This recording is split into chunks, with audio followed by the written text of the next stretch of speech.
Let us stand as we welcome the gospel, which comes to us today from John, the 18th chapter. Pilate entered the headquarters again, summoned Jesus, and asked him, "Are you the king of the Jews?"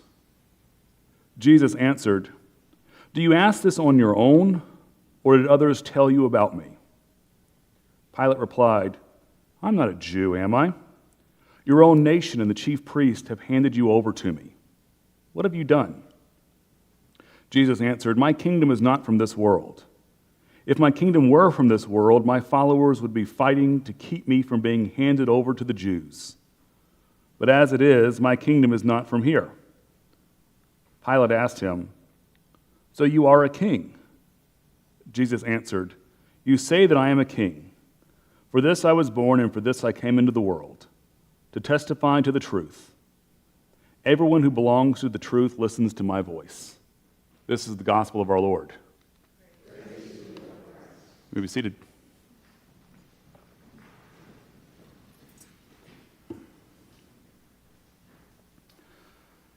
You made it. Today is the end of the church year. Congratulations. Next Sunday marks a new church year. So next Saturday is New Year's Eve. Who's planning a party? Anybody? Could you imagine how a Lutheran New Year's Eve party would go for the church year? We would probably have to get a Luther rose and let it descend down from the ceiling, on a count of 10. And when it hits the bottom, we would, of course, sing A Mighty Fortress. Right?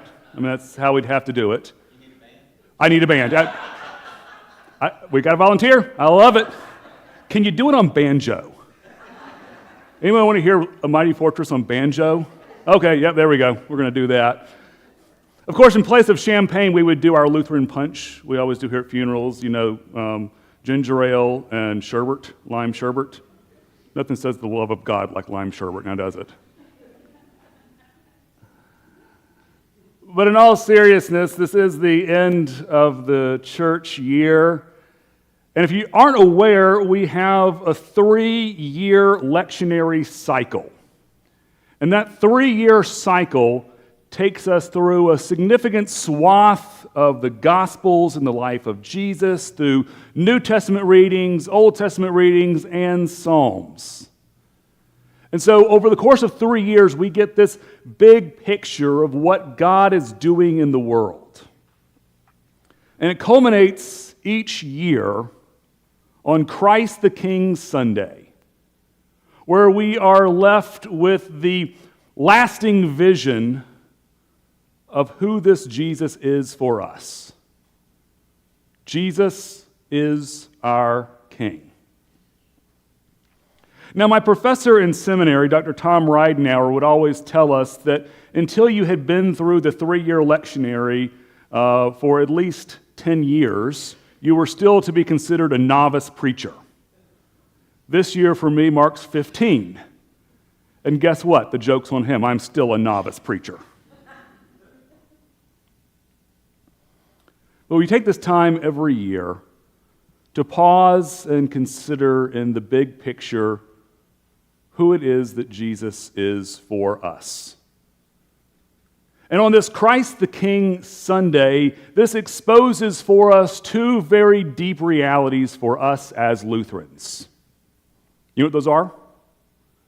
We are both sinner and saint. Now let me talk to the sinners for a little bit here. If you're not a sinner, you can leave. Go ahead, I'll give you a second. Oh, good, you're all sinners.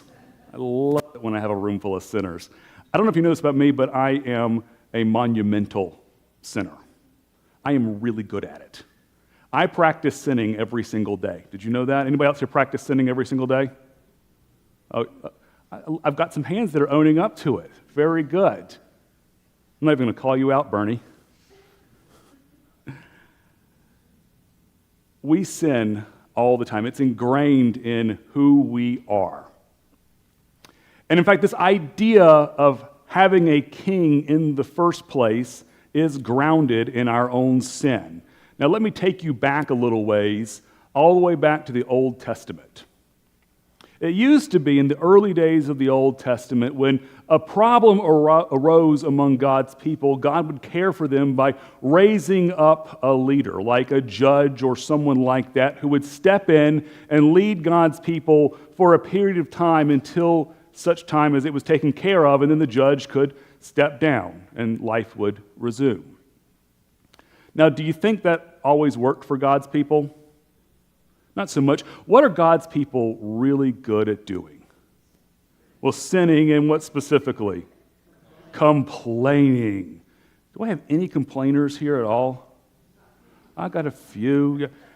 Funny, y'all weren't the ones I was thinking of. I mean, I have emails in my email box that are marked complain. I mean, y'all were one of us. Interesting. Funny how that kind of works. No, God's people always complain. When they were wandering in the wilderness in the Exodus, what did they do? Complained. Moses, it's so hot. I want food. I want water. Can we go back to Egypt? Are we there yet? That's right. I only heard that every 15 minutes when we went to Disney this summer. And then when we were there, it's so hot. I know, it really is hot. It's the middle of Florida. And anyways, God's people complain all the time. It's one of the things they're best at. And so when they had this business of having judges and prophets and things like this, what did they do to God? They complained to God. And what do they say? Something really great. God, give us a king, and what's the little follow-up there? So that we can be like everyone else. Anybody here ever fall victim to keeping up with the Joneses? Oh, yeah. We saw it during the hurricane with all the chainsaws, and if you saw someone with a cooler chainsaw than yours, I have 3 on my Christmas list, including one that's like, 21 inches. I could do some serious damage with that, couldn't I? So we constantly fall victim to this, looking at what other people have and saying, I want that. If I have that, I'm going to be so much better. My life will be so much more improved if I have what everybody else has. It's called advertising and commercials. You ever watch a commercial and you think, gosh, I really need that? Oh, yeah. So God's people wanted to be like everyone else. So our desire for this king is really rooted in our own sinful selves, where we care only about ourselves, only wanting the best for ourselves. And we look out there and we see what we think is the best, and we go, that's what I want, that's what I need.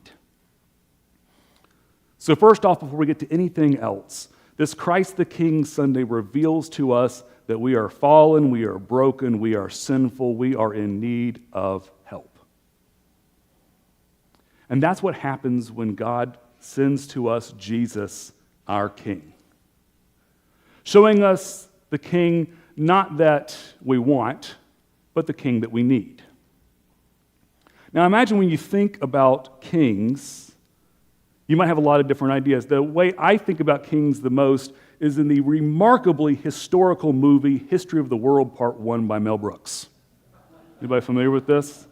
What's the line in there? It's good to be the king. And we see a king there who is robed in gold and purple and has all the fine things in life. He makes sure that he's taken care of, and the people he's tasked with caring for, what does he do? Doesn't take care of them. I think in one scene he actually launches one in a catapult because it was just funny. So oftentimes, that's the image of a king that we have, someone who is robed in all the fine things in life, caring only for themselves and not for others. And yet here we have one today in our gospel lesson speaking with Pilate, one who would presume to be a king talking to one who truly is a king. And imagine him here. He's been arrested. He's been beaten. He'll be beaten further still after this scene. He's in handcuffs. He doesn't have a fine throne just yet. This is the true image of a king.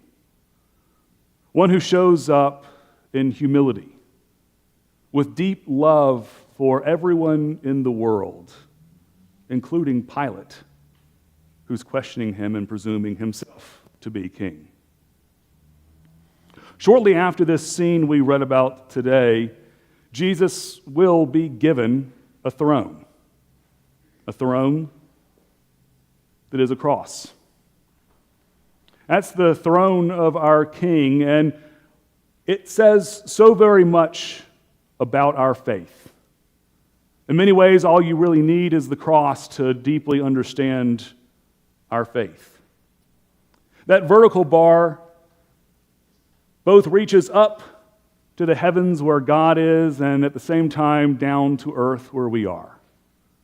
A profound connection, a tearing point where heaven and earth are connected. And that cross beam reaches out, arms wide open in love and acceptance of all. Think again about our 10 commandments that we read about in the Catechism. The first 3 commandments, what did they deal with? Our relationship with who? God. That vertical bar reaching up to God and down to earth. And the remaining commandments, what relationship do they talk about? Our relationship to one another.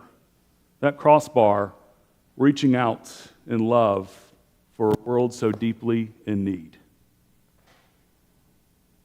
Today we are given an opportunity to think about who truly is our King, where truly our allegiances fall. Do our allegiances connect to the King that connects heaven and earth and reaches out in love to all, or they connect us to people that encourage us to continually think only about ourselves and our needs? In just a little bit, we are going to do our Lutheran altar call. Do you know we have an altar call every single Sunday in a Lutheran church? It's called communion. There we go. Yeah, I'm going to ask you to come forward while softly and tenderly Jesus is calling. Yeah, we have an altar call every single Sunday where we receive Jesus, where our King is offered to us. And I tell the kids when we do First Communion training, the best thing to do is to create a little altar, a little throne for Jesus with your hands. And then you take Jesus and consume, and Jesus lives in the throne of your heart. You are invited to make this simple confession of faith every single Sunday, where you acknowledge Jesus as the true King who invites us to deeply connect to both heaven and earth and to all in need around us. One thing you may notice when I preside is during the communion liturgy, we have a part for you to interject the mystery of faith. And how does that go? Christ has died, Christ is risen, Christ will come again. Just as Daniel tells us, we await our King's return. And you may notice when I preside, when we say Christ will come again, I glance up with a quick, hopeful look that maybe that is today, that Jesus comes back. But whenever it is, we make our confession of faith, creating a throne with our hands and with our hearts, and living that cruciform life, just as Jesus demonstrated, until the day that he does come again. Amen.